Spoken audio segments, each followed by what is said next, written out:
എസ്റ്റേറ്റിൽ ചെറു വെള്ളച്ചാട്ടങ്ങളുണ്ട്. അതിൽ ആദ്യത്തേതാണിത്. ഞങ്ങൾ കഴിഞ്ഞ വീഡിയോയിൽ കാണിച്ചില്ലേ, ഞങ്ങൾ താമസിക്കുന്നതിന് താഴെയൊരു വെള്ളച്ചാട്ടം. അതിൻ്റെ തുടർച്ചയാണത്.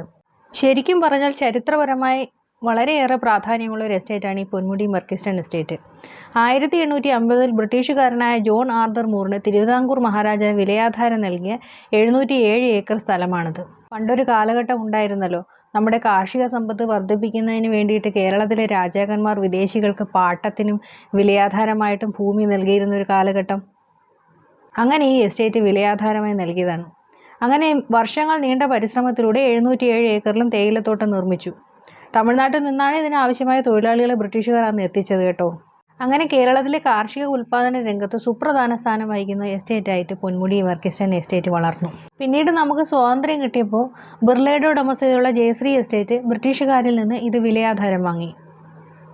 ഇതിനുശേഷമാണ് തിരുവനന്തപുരത്തെ പ്രശസ്ത കമ്പനിയായ സതേൺ ഫീൽഡ് വെഞ്ചേഴ്സ് ഈ തോട്ടം വിലയാധാരമായി എടുത്തത്. പക്ഷേ പോകെ പോകെ കാർഷികോൽപാദന രംഗത്തെ വിലയിടിവും മറ്റു പ്രശ്നങ്ങളും കേരളത്തിലെ തോട്ടം മേഖലയെ പ്രതിസന്ധിയിലാക്കിയ ഒരു കാലഘട്ടം വന്നല്ലോ. ഈ കാലഘട്ടത്തിലാണ് നമ്മുടെ കേരള സർക്കാർ തോട്ടങ്ങളിൽ ടൂറിസം പ്രോത്സാഹിപ്പിക്കാനുള്ള നടപടികൾ സ്വീകരിച്ചത്. അങ്ങനെ അതിൻ്റെ ഭാഗമായിട്ട് സർക്കാരിൻ്റെ മാനദണ്ഡങ്ങൾ പ്രകാരം ഇവിടെ ടൂറിസം വികസന പദ്ധതികൾ ആവിഷ്കരിച്ചിരിക്കുകയാണ്.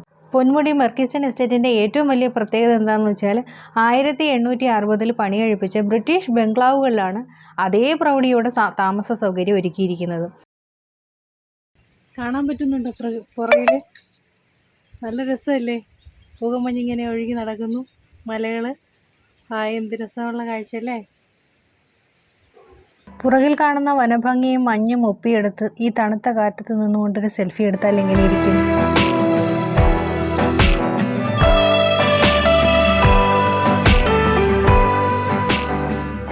ഈ കാണുന്നതാണ് മർക്കിസ്റ്റൺ തേയില ഫാക്ടറി.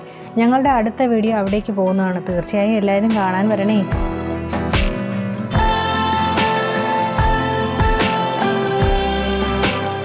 മുകളിലേക്ക് പോകുന്തോറും പാതയിലൂടെയുള്ള യാത്ര ശരിക്കും അഡ്വഞ്ചറസ് ആയി വരുന്നുണ്ട് കേട്ടോ.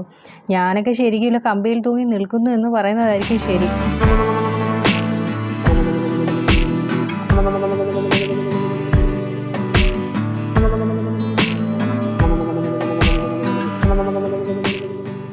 ഇത് മറ്റൊരു വെള്ളച്ചാട്ടം. തണുപ്പ് കൊണ്ട് കിടുകിടെ വിറച്ചിട്ട് ഞങ്ങൾ ഫോട്ടോയ്ക്ക് പോസ്റ്റ് ചെയ്യാൻ മറന്നില്ല.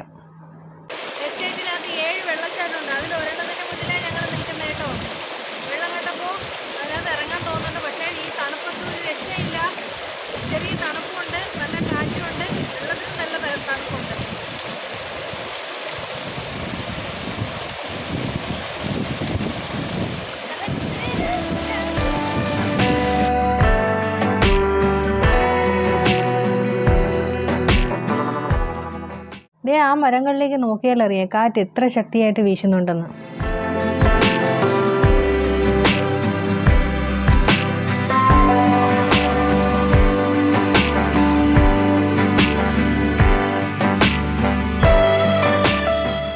ഇടയ്ക്ക് വണ്ടി ചെറുതായിട്ടൊന്ന് നിർത്തിച്ച് ആ പ്രകൃതിയും കാറ്റും തണുപ്പും ഞങ്ങൾ വേണ്ടുവോളം ആസ്വദിച്ചു.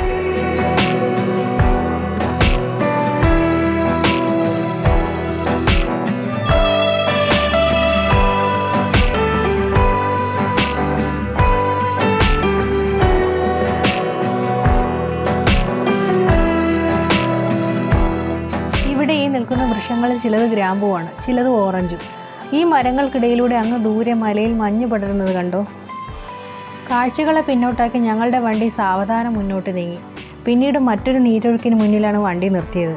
പിന്നെയും നീർച്ചാലുകളും ചെറു വെള്ളച്ചാട്ടങ്ങൾ താണ്ടി ഞങ്ങൾ മുന്നോട്ട് പോയിക്കൊണ്ടേയിരുന്നു.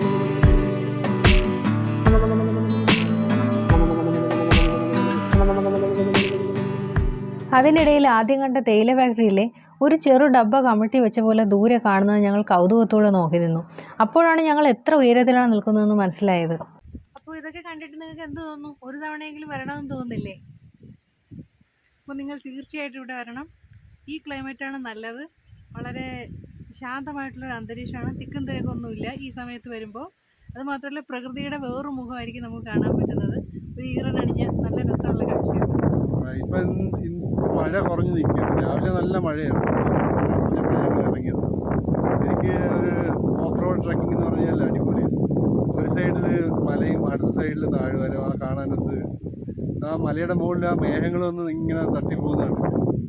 ഇവിടെ ഇങ്ങനെ ഇടയ്ക്ക് കോട വന്ന് ഇങ്ങനെ നിറയും. അത് അടിപൊളി വ്യൂ ആണ്. തീർച്ചയായിട്ടും വരണം.